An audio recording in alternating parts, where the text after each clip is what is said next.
I'm Charles Purcell. This is the Daily Log for Monday, August 10th, 2026. A special episode. I wanted to come in and talk to you one last time before the August 11 primaries in several states.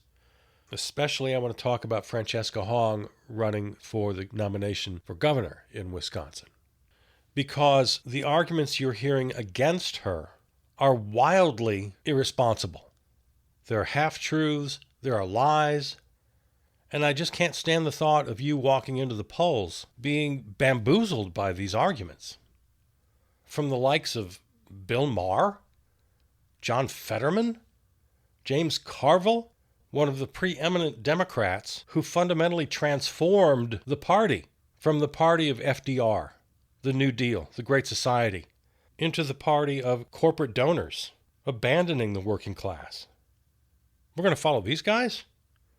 John Fetterman, who's lost his mind? The ultimate okay boomer, Bill Maher? Come on.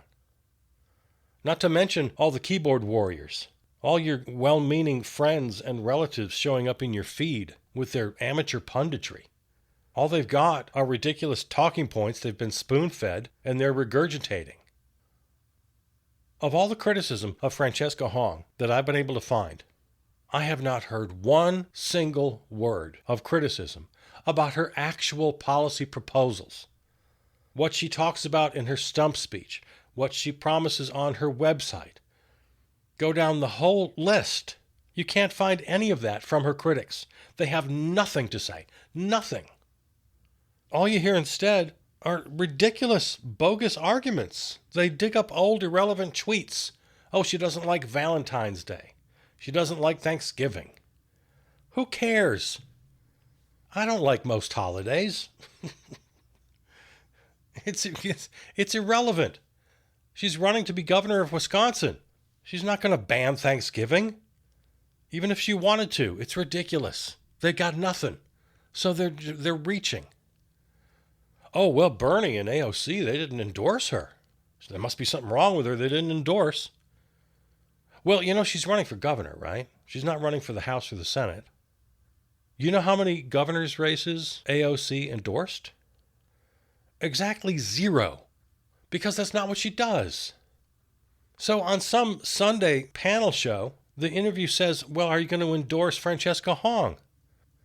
You don't endorse a candidate just based on an interviewer's question. That's not the way it's done. That's not the way endorsements happen. Same with Bernie. You know how many governor's races he endorsed? Exactly 1. I guess the person running for governor in Maine. Because they happen to be a close personal friend. So that's a bogus argument. It's invented. And then, of course, there's all the continued red baiting, the scare tactics about socialism and communism.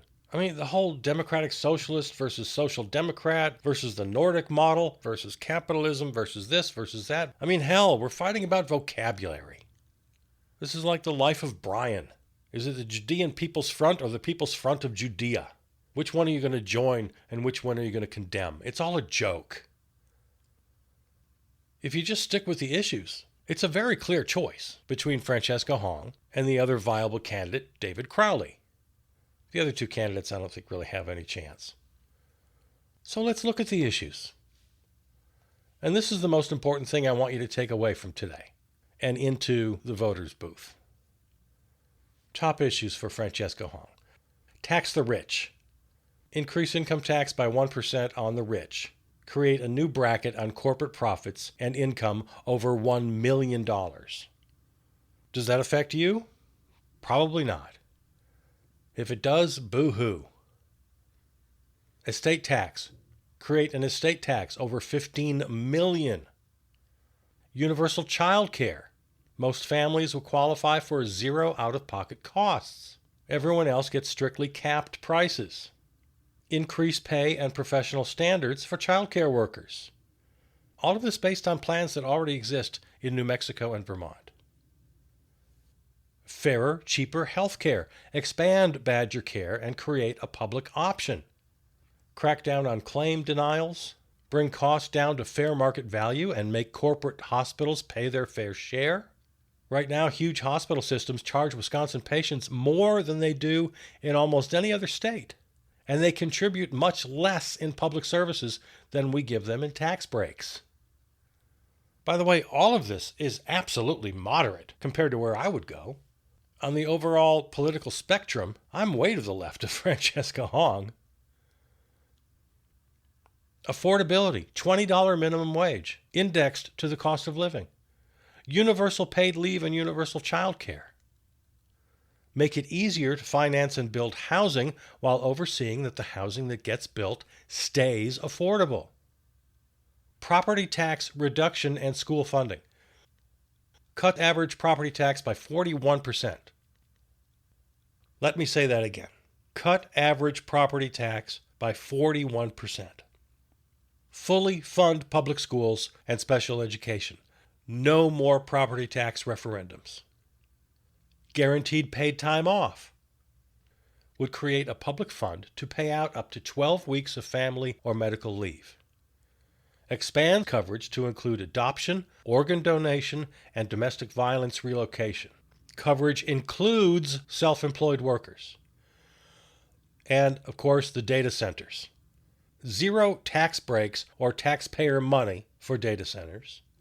All new energy built for them is renewable and publicly owned.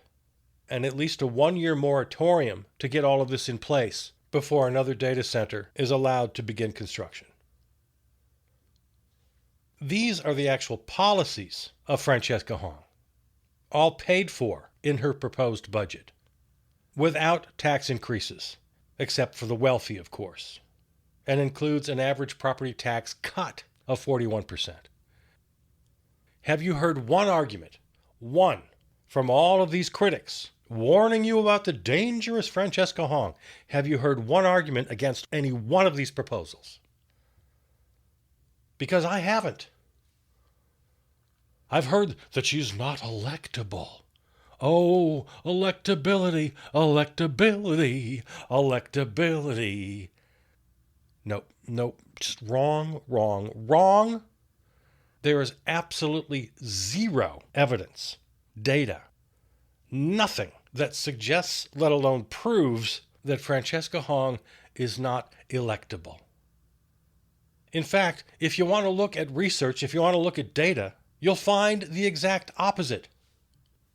Research from Stanford University, University of California. They ran the numbers. So-called moderates have no advantage, even in swing states. So-called leftists have no disadvantage. The researchers tell us that so-called anti-establishment or populist positions are favored over more conventional ideology. That this trend has been evident since the 2010s.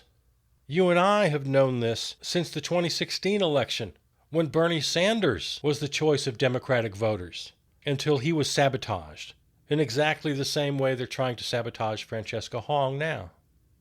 It happened again in 2020, when establishment Democrats colluded in a Stop Bernie movement.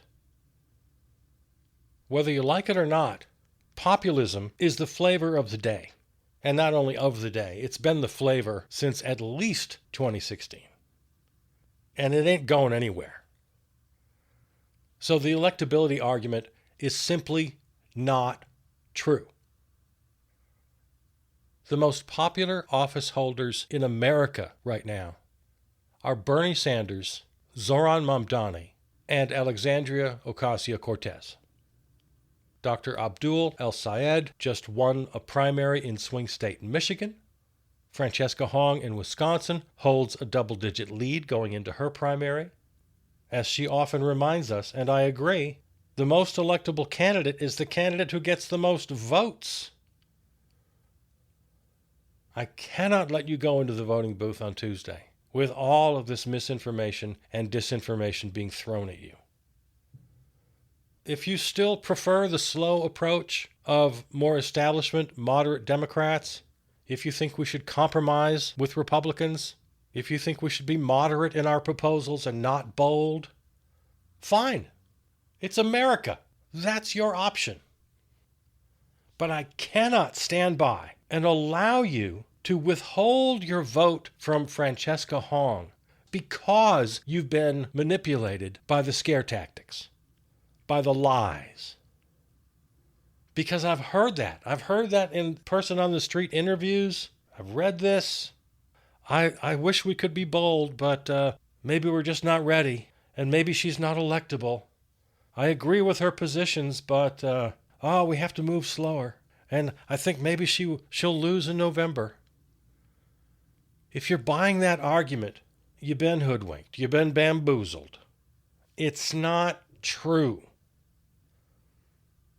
The National Democratic Socialists of America have a website, and the fearmongers love to go to that site, find the most extreme positions, and try to tar and feather Francesca Hong with them. She's not affiliated with the National DSA. She's a member of the Milwaukee DSA, which is very different. The National DSA has not endorsed her. There is nothing extreme about her positions. They are bold compared to the moderates. Absolutely they are. There's nothing wild. There's nothing that makes her, quote unquote, unelectable. When you walk into that voting booth, it's entirely up to you and your conscience. You cast your vote however you feel is right. But for the love of God, don't reject Francesca Hong or any of the other so-called insurgent candidates because you've fallen for the lies. I can't let you do that. I'm Charles Purcell. This is the Daily Log. Go vote.